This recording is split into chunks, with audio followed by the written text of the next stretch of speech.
Hi everybody, Jake here. Hope everyone's doing well today. Hope everyone's having a very good Friday and looking forward to this weekend.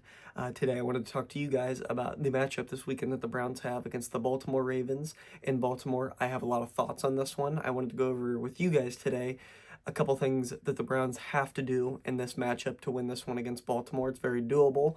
The betting lines don't seem to think so. The Browns are currently 11.5 point dogs, which is just ridiculous. But I have many thoughts I want to talk with you guys about. First and foremost, before I even jump into what the Browns need to do in this matchup, just a couple things going into this one that we have gotten throughout the week from Browns players, and I'm sure most of you know that the Baltimore Ravens are celebrating 30 seasons as a franchise at home against the Browns on this Sunday, which is just it's interesting to say the least. Do I think the Ravens necessarily did it on purpose? No, they did announce that they were celebrating this, I think, in March. But if you guys don't know the history of and the significance of the Baltimore Ravens, I recommend you go watch the 30 for 30 about Art Modell and how he essentially stole the Cleveland Browns from the city of Cleveland, I believe in 1996. I wasn't alive for it, so I didn't get the initial heartbreak of losing my team, but a lot of older fans and older players know what that was like and the significance of that going into this one. So I think fans more than players are going to be more angry about this. I don't know how much fuel this is totally going to add to the Browns. Uh, we'll just have to see going into this one. But even more than that, you hear the comments from Grant Delpit saying it's not hard to tackle Derrick Henry, which is pretty. I won't lie, that's kind of funny. We all know that video of Grant Delpit truck sticking Derrick Henry. It's pretty awesome doing the too small. I can appreciate that as a Browns fan. I can appreciate that. Um, and then Jerry Jeudy talking about the Baltimore secondary, saying it's not a challenge, which isn't all that crazy. I mean, what's he supposed to say? That yeah, the Ravens are going to shut us down, yada yada yada. So um, all that stuff aside, let's jump into the things that I think the Browns have to do in this matchup to beat the Baltimore Ravens. I don't think it's really all that crazy to think that the Browns can win this one. This is an AFC North matchup. Weird stuff happens in the NFL, and especially against your division rivals, weird stuff happens. The Browns won 3 games last year, and one of those games was against the Ravens. So it's not impossible for the Browns to beat the Ravens in this one.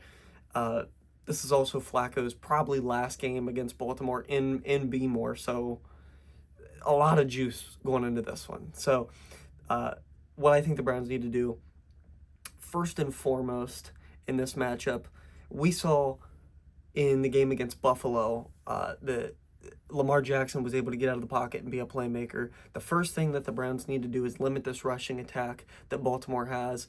Derrick Henry and Lamar Jackson are two of the biggest threats to run the football in the NFL. The Browns need to do everything they can to limit that rushing attack. I think the Browns do have the capabilities of doing that with this excellent defensive line that they have. Mason Graham, Myles Garrett, you have guys all over that line. I don't think we're going to get Mike Hall in this game. I think he's the only Brown not practicing uh, Friday, so as of today. So it looks like Mike Hall is not going to play, but you have a defensive line that stifled the Cincinnati Bengals last weekend. So there's no reason that the Browns shouldn't be able to at least limit what the Ravens' plan is on offense, and that is to run the ball. If you tell me that Lamar Jackson goes out and throws for 350 and 4 touchdowns, well, I mean, I can live with that because if we're shutting, I'd rather Lamar Jackson throw the ball downfield and put our secondary in a position to make plays on the football like Denzel Ward and Greg Newsome. They showed they could do that last weekend with a much better receiving core they were going against in the Bengals than what the Ravens have to offer. So I can live with that. If we're forcing Lamar Jackson to push the ball downfield and make plays downfield and have his receivers go out and make plays, I can live with that. But what I can't live with is Derrick Henry having another 150, almost 200 yards on the ground and 2 touchdowns. That's just not a recipe for success for the Browns. The Browns need to do everything they can to limit Derrick Henry and Lamar Jackson in this one, and I think the Browns can do that. The second thing the Browns have to do in this game, in my opinion, is control time of possession. it is not a mistake to say that the Browns are the worst team in this matchup. The Browns are not favored in this matchup for a reason. They're 11.5-point dogs for a reason.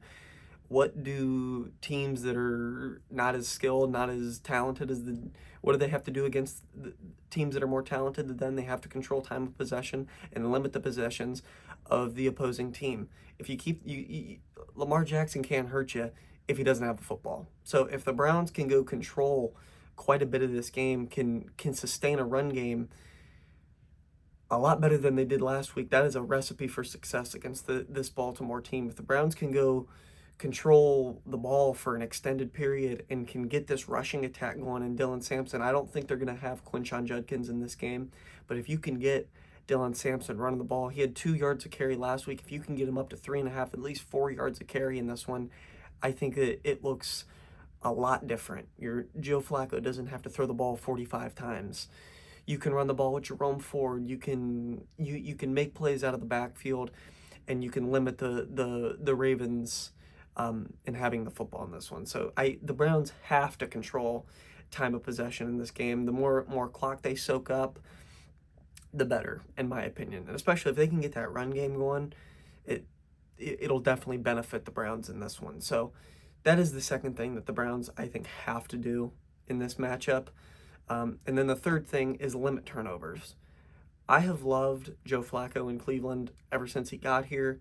He brings a razzle-dazzle to the Browns that I haven't seen in a while, and he makes, maybe this is hyperbolic for me to say, or maybe this is just me showing that I'm a Browns fan and we haven't had a very good quarterback in the 20 years that I have watched the Browns.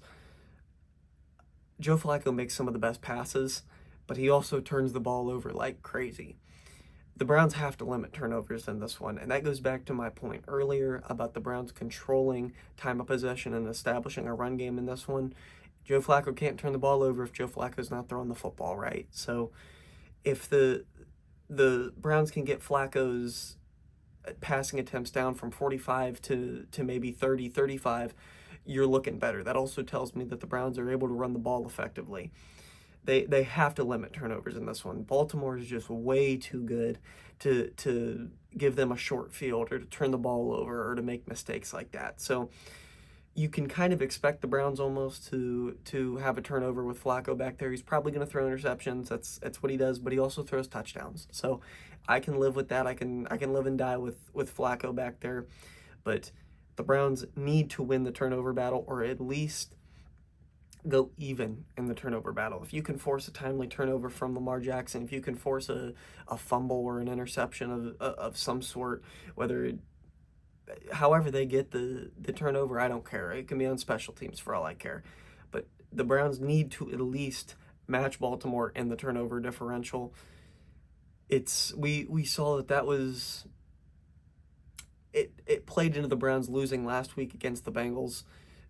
We go back to the kicking situation, was a large deal to do with it, but they lost the turnover battle 2-0. So those are the three things that initially come to mind in this one that the Browns need to do to win this game. If the Browns do all three of these things, I think we have a Brownies win on Sunday and we can celebrate a victory Monday. So those are my thoughts in this one. That's what I'm thinking. A couple things that the Browns need to do to win this one.